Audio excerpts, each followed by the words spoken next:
ರಾಜ್ಯದಲ್ಲಿ ಸರ್ಕಾರಿ ಅಧಿಕಾರಿಗಳ ಲಂಚ ಸ್ವೀಕಾರ ಮತ್ತು ಅಕ್ರಮ ಆಸ್ತಿ ಪ್ರಕರಣಗಳು ಹೆಚ್ಚುತ್ತಿರುವ ಹಿನ್ನೆಲೆ ಮತ್ತೊಂದು ಗಂಭೀರ ಘಟನೆ ಬೆಳಕಿಗೆ ಬಂದಿದೆ. ಮೈಸೂರು ಜಿಲ್ಲೆಯ ಹುಣಸೂರು ತಾಲೂಕಿನ ಮುಳ್ಳೂರು ಗ್ರಾಮ ಪಂಚಾಯಿತಿ ಕಚೇರಿಯಲ್ಲಿ ಪಿಡಿಒ ಲಂಚ ಸ್ವೀಕರಿಸುವಾಗ ಲೋಕಾಯುಕ್ತ ಬಲೆಗೆ ಸಿಕ್ಕಿಬಿದ್ದಿದ್ದಾರೆ. ಹೌದು, ಮುಳ್ಳೂರು ಗ್ರಾಮ ಪಂಚಾಯಿತಿಯಲ್ಲಿ ನೀರುಗಂಟಿಯಾಗಿದ್ದ ಸ್ವಾಮಿ ಅವರು ನಿಧನರಾದ ನಂತರ ಅವರ ಪುತ್ರ ಮಹದೇವ್ ಅವರಿಗೆ ಅನುಕಂಪದ ಆಧಾರದ ಮೇಲೆ ಉದ್ಯೋಗ ಸಿಕ್ಕಿತ್ತು. ಮೃತ ಸ್ವಾಮಿ ಅವರ 2 ವರ್ಷಗಳ ಬಾಕಿ ಸಂಬಳ ಸುಮಾರು 4 ಲಕ್ಷ ರೂಪಾಯಿ ಬಿಡುಗಡೆ ಮಾಡಲು ಪಿಡಿಒ ಮಂಜುಳಾ ಅವರು 50,000 ರೂಪಾಯಿಗೆ ಲಂಚಕ್ಕೆ ಬೇಡಿಕೆ ಇಟ್ಟಿದ್ದರು ಎಂಬ ಆರೋಪ ಕೇಳಿಬಂದಿದೆ.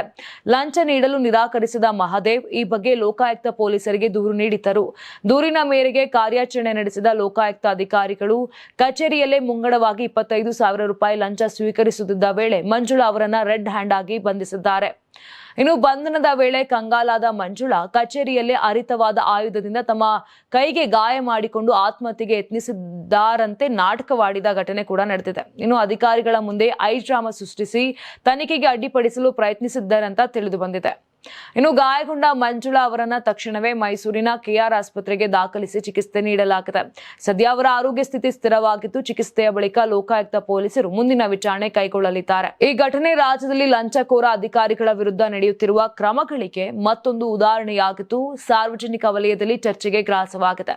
ನೀವು ಸಣ್ಣ ಆಗ್ಬೇಕಲ್ವಾ? ಅದು ಒಂದು ಉತ್ತಮ ಆಹಾರದಿಂದ ಸಣ್ಣ ಆಗ್ಬೇಕಲ್ವಾ? ಪ್ರತಿದಿನ ನಮ್ಮ ಜೀನಿ ಸ್ಲಿಮ್ ನ ಯೂಸ್ ಮಾಡಿ ಯಾವುದೇ ಸೈಡ್ ಎಫೆಕ್ಟ್ ಇಲ್ದಂಗೆ ನೀವು ಸಣ್ಣ ಆಗ್ತೀರಾ.